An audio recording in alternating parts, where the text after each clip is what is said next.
अब हम बात करेंगे मेटल फॉर्मिंग की। Metal forming part 1 all about true flow curve, mean flow stress, elastic recovery. और पार्ट 2 में आएगा रोलिंग, एक्सट्रूजन और drawing. So some important facts.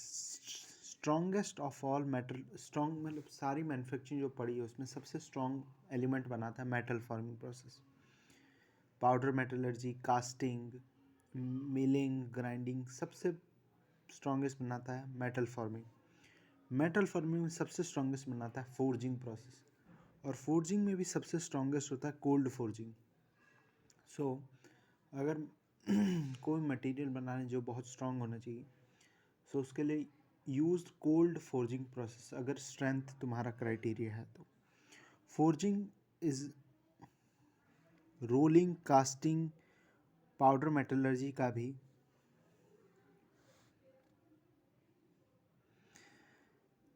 Now explaining some of the graphs which are very useful and very important to understand. Some important types of graphs. हम जानते हैं engineering strain के बारे में, इंजीनियरिंग स्ट्रेस के बारे में, ट्रू स्ट्रेस ट्रू स्ट्रेन के बारे में। कंडीशन यह है कि अप टू हुक्स लॉ, मतलब अप टू इलास्टिक लिमिट, जो ट्रू स्ट्रेस है और ट्रू स्ट्रेन और इंजीनियरिंग स्ट्रेस और इंजीनियरिंग स्ट्रेन के बीच का जो ग्राफ बनता है, मतलब sigma true versus E true और ई सिग्मा इंजीनियरिंग वर्सेस ई इंजीनियरिंग का जो ग्राफ बनता है, वो यही सेम लाइन ही होती है, उसके बाद चेंज आती है। अगर ग्राफ ऐसे, जैसे कि इंजीनियरिंग का ग्राफ तो ऐसे जाता है, ट्रू का ग्राफ जाता है इस तरह से, ट्रू का ग्राफ जाता है, true stress versus true strain का ग्राफ जाता है इस तरह। सो इसलिए मोस्ट ऑफ द क्वेश्चन में ट्रू, जब भी question, I will explain this further. देखो, अगर ग्राफ ऐसा बढ़ रहा होगा तो उसे बोलेंगे स्ट्रेन हार्डनिंग रीजन, इस लाइन को बोलेंगे स्ट्रेन हार्डनिंग रीजन। ठीक है, इसका बहुत इंपॉर्टेंस है। Importance of strain hardening region. If strain hardening region is present in graph then equation of that line will be given as, उस लाइन की इक्वेशन जो है इसे बोलते हैं फ्लो कर्व।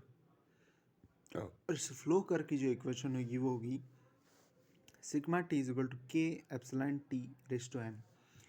के होता है strength coefficient, strength coefficient, N होता है स्ट्रेन हार्डनिंग एक्सपोनेंट। इस लॉ को पावर्स लॉ भी बोलते हैं या फ्लो कर्व की इक्वेशन भी बोलते हैं। This will be use to find mean flow stress, sigma mean is equal to K epsilon T raise to N upon 1 plus N. And in question mean flow stress का बहुत ज़्यादा importance है। Without the mean flow stress you can not find any answer. In rolling, extrusion, drawing, forging, you cannot find the answer. K is equal to strength hardening coefficient, N is equal to strain hardening exponent. Important concept. A test specimen is stressed slightly beyond the yield point and then unloaded, its yield strength will increase. क्यों ऐसा ही होता है? अगर हम किसी material को समझ, ये है true stress versus true strain का ग्राफ, इसको हम प्लास्टिक रीजन तक लेके जा और फिर छोड़ दें, और उसके बाद देखो explaining, there is a question regarding this in GT. ये है sigma T versus E T का ग्राफ। अगर इसको मैं प्लास्टिक रीजन तक लेके जाऊंगा, प्लास्टिक रीजन तक लेके जाने के बाद इसको मैं फिर अनलोडिंग करवा दूंगी, ये अनलोडिंग की लाइन है। इसके बाद नेक्स्ट साइकिल में फिर इधर से ही लोडिंग करवाऊंगा तो इसकी यील्ड स्ट्रेंथ बढ़ जाएगी। So by continuously loading, taking it to plastic, then unloading, loading, taking it to plastic, unloading, yield strength increases. And in this process yield strength increases, but the problem is brittleness increases. Now 3.93 question. So question is like this: consider the stress strain curve for an ideal elastic plastic strain hardening metal as shown in the figure. The metal was loaded in uniaxial tension starting from O. Upon loading, the stress strain curve passes through initial yield point at P and then strain hardens to Q, where the loading was stopped. From point Q, the specimen was unloaded to point R, where the stress is 0. If the same specimen is reloaded in tension from point R, the value of the stress at which the material yields again is. So यही बोला कि इसको plastic तक 0 से P इसका yield limit है, P पे से अनलोड नहीं किया, Q पे से अनलोड किया, और Q के बाद अनलोड करने के बाद ये R तक पहुंच गया, सम इलास्टिक रिकवरी होगी, कुछ प्लास्टिक रह जाएगा क्योंकि प्लास्टिक रीजन तक लेके गए थे। अब जब हम R से वापस लोडिंग करेंगे तो इसका यील्ड स्ट्रेंथ बढ़ जाएगा।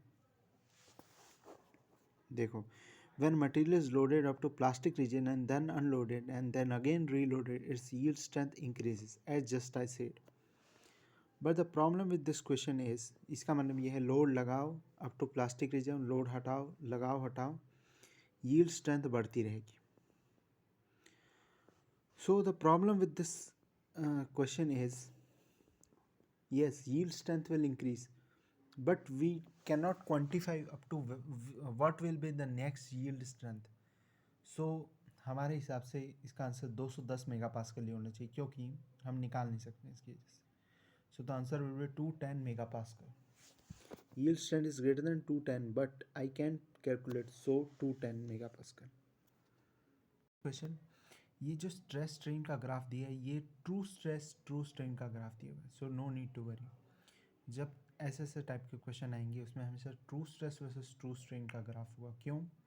ये इंपॉर्टेंट इसलिए क्योंकि हमें कोऑर्डिनेट ऑफ अगर Q निकालना हो तो कोऑर्डिनेट ऑफ Q जो होगा वो true stress of Q, true stress at Q, comma true strain at Q, और यहाँ पे होगा true stress at R, comma true strain at R. अब कुछ इंपॉर्टेंट बात की, ये ग्राफ है true stress versus true strain का. इसको हमने लोडिंग की, यील्ड पॉइंट तक प्लास्टिक रीजन में लेके जाके अनलोड कर दिया. सो ये जो लोडिंग का जो स्लोप होगा यही स्लोप अनलोडिंग का होगा. मतलब इस लाइन का जो स्लोप होगा, इस लाइन का स्लोप क्या होता है? Young modulus. इस लाइन का स्लोप भी इक्वल टू यंग्स मॉड्यूलस होगा. Many questions will be solve using this concept.